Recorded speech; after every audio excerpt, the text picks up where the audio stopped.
Hello, sixth graders. This is your reading video for The Secret of the Golden Cowrie. We're going to be starting in chapter 6, and you have two worksheets that you'll be doing with that. So let's go ahead and start reading. Suddenly, Connie remembered the lookout tree. Come on, there's a tree over here. She grabbed for the boy's hand and ran at full speed across the meadow, dragging him with her. It took only seconds to reach the tree and climb the ladder. There he comes, exclaimed the boy. Connie looked back. Now the animal was loping across the meadow, and she could see that it looked more like a big brown dog than a wolf. It soon caught up with them and jumped up against the tree, stretching its muddy paws high on the trunk. When Connie leaned over the edge of the platform for a better look, it stared up at her, growling deep in its throat. And she hoped fervently that dogs couldn't climb ladders. It was so close that she could see the torn edge of one ear. He chased after me, the boy said unsteadily, and I tried wading across a mud flat, but I couldn't lose him. He pulled the remains of a bologna sandwich from his jacket pocket and looked at it regretfully. I didn't even get to finish my sandwich. He took a huge bite of it, not seeming to care that the bread was crumpled and greasy. The strong odor of garlic made Connie's nose twitch. I can smell that thing over here, she exclaimed from the other side of the platform. No wonder the dog went after you. The boy shrugged, and he wiped one hand across the grimy front of his jacket. Why don't we throw it down to him? Then maybe he'll go away, she persisted. But I'm hungry, he mumbled, chewing faster. Connie glanced down at the dog, and it gazed back at her with burning eyes. Well, maybe he's starving. How'd you like it if we had to sit here all night? You'd better let me give it to him. The boy stuffed the rest of the sandwich into his mouth and reached slowly into his pocket. Here's my last one, he said grudgingly, handing her a sodden mass of bread and meat. Connie threw it hard as far away from the tree as she could. The dog bounded over to the food, gulped it down, and then circled through the grass looking for more. Go home, Connie yelled. It looked up at her, as if it had heard those words before, but it took a couple of steps closer to the tree. Connie reached above her head and broke off a dead branch. She waved it threateningly and shouted again, Bad dog, go home, go home. The dog did not retreat, but it began snuffling through the grass again until it seemed to find something interesting. Then it trotted off slowly, its nose to the ground. The boy stood silent, watching the dog go, and Connie had a chance to look at him more closely. Although he was small and scrawny, she guessed that he must be almost her age.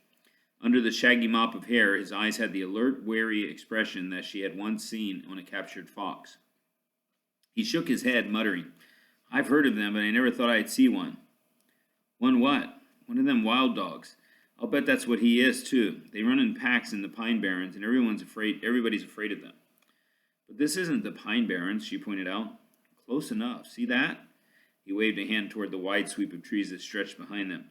Just a couple of miles that way, those woods join onto the Pine Barrens. He turned and regarded her gravely. This tree was a good idea. I'd forgotten about it. I'm Ricky. What's your name? How come you're here? I'm Connie. We came to visit the lady in that house over there, Laura Hendrick. As she spoke, Connie noticed how thin the boy's face was, and she took out the apple she had brought along. Here, since I gave away your food, would you like this? Sure. He took it quickly, almost snatching it from her hand, and shoved it into the same greasy pocket that had held his sandwiches. As she turned toward the edge of the platform, Connie said, Hey, you better get your mother to wash that coat so our friend don't come sniffing after you anymore. Our friend doesn't come to sniffing after you anymore. She meant it for a joke, but he didn't smile. My mother's gone, he said soberly, and began climbing down the ladder. Connie watched him until he was out of sight, and she wondered about his mother. After taking a picture of the view from the platform, she decided it was time to leave. The chocolate eclairs would be ready by now, and she wanted to tell her mother about Ricky. Too bad she hadn't taken a picture of that dog. By the time she reached the house, however, Mr. Stafford was already sitting in Aunt Laura's bedroom with a cup of coffee. He must have finished cutting down the vine. Mother was busy working on sandwiches in the kitchen, and she glanced up, looking relieved. You got here just in time. Please take these in and pass them around. Connie noticed that Dan had made an appearance, too. He was sitting near Mr. Stafford with an expectant, hungry look on his face. After she had served Aunt Laura, Connie turned to Mr. Stafford. Would you like to try one of these, sir? She offered him the plate of sandwiches with what she hoped was a gracious smile. Dan reached over and helped himself. Thank you, Princess Sis, he said with a teasing grin. She jerked the plate away from him, feeling her cheeks tingle with embarrassment. He always called her that when she was doing her best to act grown up. After Mr. Stafford had taken a handful of the tiny sandwiches, she sat down near Aunt Laura and shot a reproving glance at Dan. But he seemed to be listening to Mr. Stafford tell about all the years he had lived in New Jersey and how he was going to move to Arizona. Beautiful, beautiful Arizona, Mr. Stafford repeated. I'm really looking forward to it. He talked on and on. Connie nibbled impatiently on a sandwich. All this time she could have been upstairs looking for the secret door, and the afternoon was almost gone. Mother must have been thinking the same thing, for she jumped up and brought in a tray of eclairs. Wouldn't you like one of these before you go? She asked. Mr. Stafford's eyes gleamed. Oh, what a wonderful sight. You certainly are a treasure, Mrs. Lawrence. My mother used to make these. He picked up an eclair and bit into it so hard that the custard filling spurted onto his chin. Just delicious. He wiped it off with the back of his hand and kept talking while Connie and Dan exchanged amused glances. Finally, after eating a second eclair and drinking another cup of coffee, he hauled himself to his feet. Thank you, ladies, he said in a flowery way. Thank you indeed. On his way to the front door, he remarked, Well, I hope we have some peace and quiet around here this evening. Did you hear those teenagers with their motorcycles last night? No, Mother said politely, opening the door for him. Were they over by your house? Yes, I'm closer to the highway. That must be why I heard them. He stopped. Well, now, will you listen to that? On the breeze in the marsh came the rising clamor of several engines in chorus. Of all things, they must be over at the bird refuge. Mr. Stafford zipped up his jacket and stepped briskly through the doorway. I'm going to see about this, he exclaimed. Hey, Connie, Dan was behind her. Let's find out what's happening. They grabbed their jackets and followed Mr. Stafford's rolling stride down the path that Connie had taken the day before. Before long, they reached a sandy bluff that overlooked the marsh.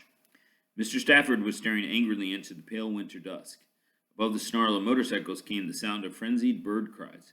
In the distance, Connie could see great clouds of birds rising and settling and rising again. They're riding around on the dikes with those motorcycles. That's what they're doing, Mr. Stafford muttered. They'll frighten the birds half to death. He swung around to stare disapprovingly at Connie and Dan. Teenagers. Ought to be locked up, the whole bunch of them. I wouldn't be surprised if one of them was your burglar. I'm going to call the police. He stumped off down the path and disappeared into the twilight. Race you back to the house, offered Dan. Not this time, Connie said. I'll just stay here for a couple of minutes.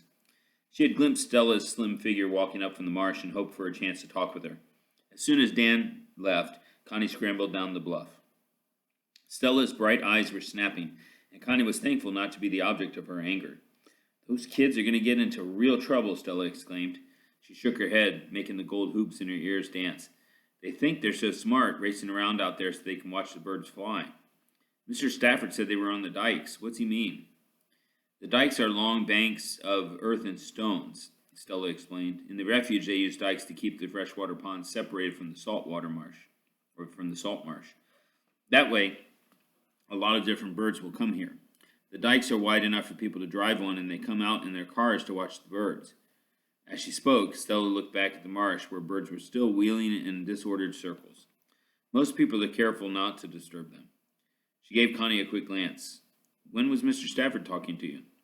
He came over to cut down that vine this afternoon and then stayed to visit with Aunt Laura. Connie told her, you know, he's funny, the way he acts, almost as if he were in a play or something.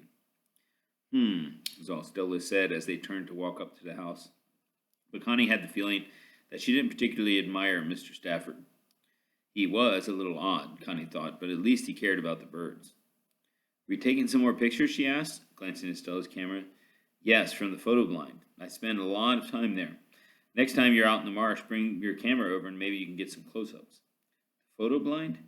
Yes, it's a place where you can watch the birds and take pictures without their seeing you, Stella explained. I especially like the one in the refuge. It's so hidden away you'll hardly know it's there. Good place for a smuggler's hideout. Connie had to grin at that. Stella must like reading mysteries as much as she did. Stella tore a page from her notebook. Here, I'll show you where it is. She sketched a map as she spoke. See, the dikes go around like this, and there's a gravel road here. Then a path comes off this way. Just follow the path through the woods, all the way out to the water. You'll see the photo blind. She handed the page to Connie with a friendly smile. I'm going into town tomorrow to get some film developed. Do you have any that you'd like me to take in for you? Yes, I sure do. I just finished my second roll today. Connie said. But now they had reached the porch, and she added, it must be nearly supper time. I'll get them for you right away. Up in her room, she sorted through the pile of books and papers that had accumulated on her bedside table. That first roll of film had been here just the other day. At least she knew for sure where the other one was. Carefully, she removed it from her camera and then took another look around the room for the missing film. Well, she'd get this one developed for now. As she started to leave, she curiously glanced at the wall that separated her room from the study. That secret door must be hidden there somewhere. All through supper, she thought about it, and as soon as she had finished helping with the dishes, she ran upstairs. Chapter 7. The Secret Door. First, Connie examined the wall. It was covered with large and small rectangles of dark polished wood that were arranged in a geometric pattern. She studied the longer panels. It seemed most likely that a door would be hidden behind one of them, but they all looked the same. Well, there was only one way to find out. She started in the middle and ran her fingers over each long panel that she could reach. She felt along the raised wood edges. Then she pressed and poked and tugged. Finally, a panel slid sideways. Behind it was a narrow space several feet high. Eagerly, she felt along the back wall of the opening. Perhaps the next panel would work the same way. It slid open obediently when she pressed the right corner, and she stepped through the wall with a sense of triumph. She found herself at one end of a small room that seemed to be bare. It was dimly lit by the light from her bedroom, but she quickly found a switch and turned on the overhead light. After some experimenting, she figured out how to make the wall panels slide shut behind her. Now she could explore it. This doesn't look like a study, she thought, gazing around herself at rows and rows of built-in drawers. This is more like an oversized closet. Of course. Hadn't Aunt Laura told her that Philip Hendrick's shell collection was in a closet? Connie pulled open the nearest drawer. It was filled with neatly arranged shells. They looked interesting, but she could come back to them later. She crossed to the door and opened it. Light from the closet streamed into another, longer room, revealing a roll-top desk and walls that were lined with books. She smiled to herself. Now here was a real study. She roamed around the room, its red carpet soft under her feet, and scanned the books on the shelves. There were all kinds: fiction, history, science. She saw several books about shells and a whole shelf of bird books. On a narrow ledge above the desk stood a row of small spiral-bound notebooks. When she peeked into one of them, she saw that it was some kind of journal or diary. She stopped beside the desk, remembering that Aunt Laura had asked her to try to find that certain shell called the golden cowrie. Of course, it might be mixed in with all those other shells, but if it was special, someone might have put it in there, or put it in here. Hesitantly, she rolled back the top of the desk. It had 2 rows of pigeonholes, places where a shell could be hidden. A handful of papers had been thrust into the first compartment, and as she pulled them out, the return address on the top envelope caught her eye. Transworld Maritime Museum. Wasn't that the name of the place that the man on the phone had mentioned? And he had talked about a cowrie shell. The envelope, addressed to Philip Hendrick, had already been opened. After staring at the letter for another minute, she decided to read it in case it had something that would help her to find the shell. The letter did mention the cowrie shell, or a golden cowrie. It even referred to an offer the museum had made to purchase it. They wanted to know what his final decision was because they were anxious to include the shell in their next exhibit. It was signed Jason Ross. Thoughtfully, Connie folded up the letter, wondering why Philip Hendrick hadn't answered it. She unfolded it again to check the date. February 12th. That was the month before he died. Maybe he hated writing letters as much as she did. She glanced at the notebooks lined up above the desk. Those diaries might tell what had happened. Maybe Aunt Laura would let her read them. She wandered back to the row of books about shells. She really ought to find out what a golden cowrie looked like. It must be something special if the museum wanted to buy it. She found a book titled Sea Treasures that had several paragraphs about the different kinds of cowrie shells. Apparently, the golden cowrie could be found near islands in the Pacific Ocean, usually in deep water. The book described it as beautiful and rare. She stopped reading in order to study the photographs on the facing page. The golden cowrie was a medium-sized shell with a rounded back. Its color was a deep golden orange. Even in the picture, it glowed like a jewel. If Philip Hendrick had one of those, no wonder the museum wanted to buy it. "Connie?" She could hear Dan's voice. It sounded as if he were standing at her bedroom door. Still holding the shell book, she quickly rolled the desktop closed and went to open the door of the study. "I'm in here," she said. Dan walked down to join her, curiosity written all over his face. "How come? What are you doing?" "Aunt Laura said I could look at the books." Dan followed her back into the room and whistled in surprise. "That's right. I'd forgotten he had all these books." He gazed hungrily at the crowded shelves. Do you think she'd care if I read some of them? I doubt it. Look in here. He's got a whole closet full of shelves. Connie pulled open a drawer of shells to show Dan. Happily, she recognized their shiny, humped backs. See, these are cowries, she told him, proud of her new knowledge. I wonder what kind, she murmured, flipping back to the picture in her book. Dan nodded absent-mindedly. Yes, that's sure a big collection. He stepped back into the study to examine the books on the shelves. He's got some of everything. The science stuff is outdated, but there's a bunch of other good ones. Maybe I'll take a couple back to my room. Dan made his choices quickly. Connie decided to keep the shell book and come back later for another book. When Dan left, she followed him out into the hall instead of using the secret door. She wouldn't tell him about it, not right now anyway. Once back in her room, she regarded the paneled wall with satisfaction. It was fun having her own secret entrance to that room full of books. She started to straighten the rocking chair that she had pushed aside when she was searching for the door, and then she stopped short. Last night, after that man had been in here, this same chair had been left out of place. Her mind began to race. No wonder she hadn't heard him go back out to the balcony. Connie dropped onto her bed to think it through. First, he must have tried to unlock the balcony door to the study. That was the faraway noise she had heard. Then he had given up, come into her room, and used the secret door. She sat up with a jerk. How had he found out about that door anyway? He'd have to be somebody who knew the house very well. It was a creepy thought. She jumped up to make sure that her door to the balcony was locked and then slowly began getting ready for bed. Later, after Mother had left and she had settled down for the night, Connie decided to begin praying about Aunt Laura's request. When she had finished, an idea crept into her mind. That golden cowrie must be worth a lot of money. If she could find it, then a museum would buy it and Aunt Laura could pay off the debt on her house. It would be the perfect way for the Lord to answer her prayer. It was a wonderful idea. She started by searching through the whole study, and first thing tomorrow she'd find out from Aunt Laura if she could read those diaries. She fell asleep thinking about another reason that she wanted to find the shell. Dan would be pretty impressed, wouldn't he? Yes, and then he might not think of her as such a little kid anymore. The next morning, while they sipped cocoa together, Connie asked Aunt Laura about the diaries.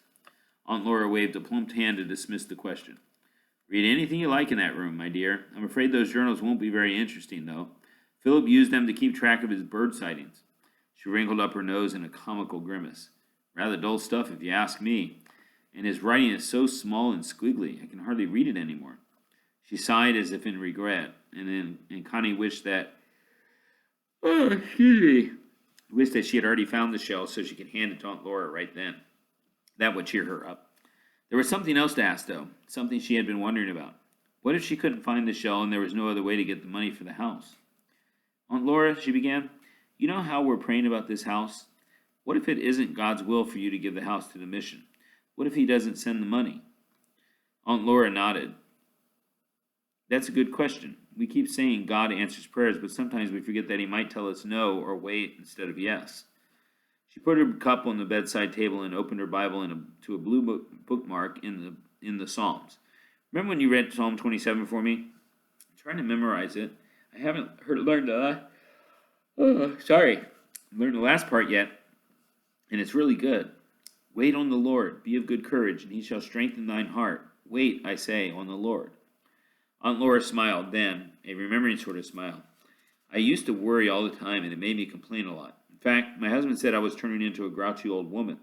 Then I found out that God doesn't mean for Christians to just muddle through their lives as best they can. And the more I read the Bible, the more I realize that he has something special for each of us. Slowly, she closed her Bible and put it back on the bedside table. Since then, I've been talking to the Lord about the things that bother me and as long as I stay close to him, he shows me what to do. Sometimes his answers have been different from what I wanted, but I'm learning not to fuss about that. Aunt Laura's gaze was steady and reassuring. All I know for sure about the house problem is that I can trust him to do what's best. I'd like to think that it would be his will for the mission to have this house, but I guess we'll know for certain when he answers. Connie wasn't sure she understood everything Aunt Laura had told her, but she liked the calm, confident way she had said, when he answers. Watching her aunt's serene face, Connie had the sudden thought that this confidence must be the reason Aunt Laura had changed from the way Dan remembered her. After they had prayed together, Connie gathered up the breakfast things, her mind still on the missing shell.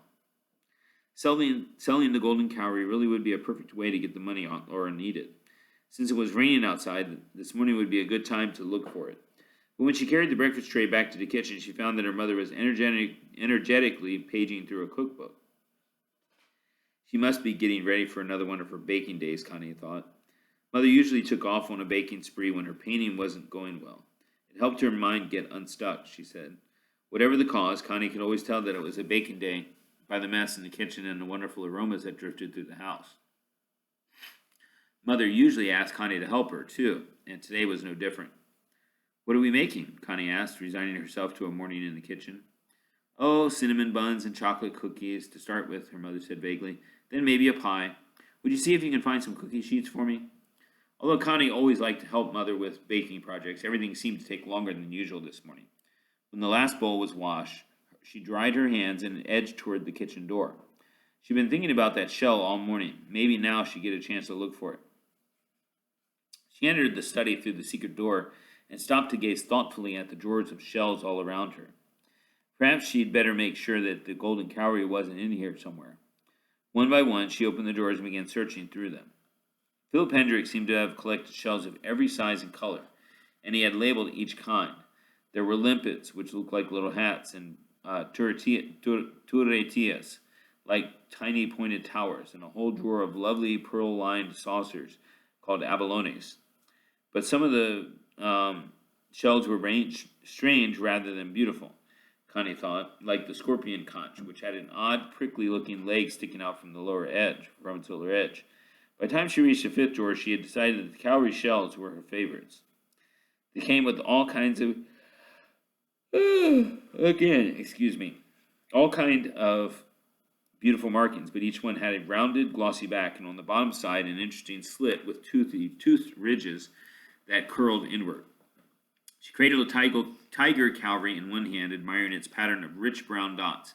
It felt cool and smooth, and she held it for a minute longer, wondering if this was how the golden cowrie should feel when she found it. Suddenly impatient with herself, she put the tiger cowrie back into its tissue-lined drawer. Standing here dreaming wasn't going to find that shell. Maybe she'd see if the diaries had anything interesting to say. She could look through the rest of the drawers another time. She turned toward the study where the diaries stood waiting for her.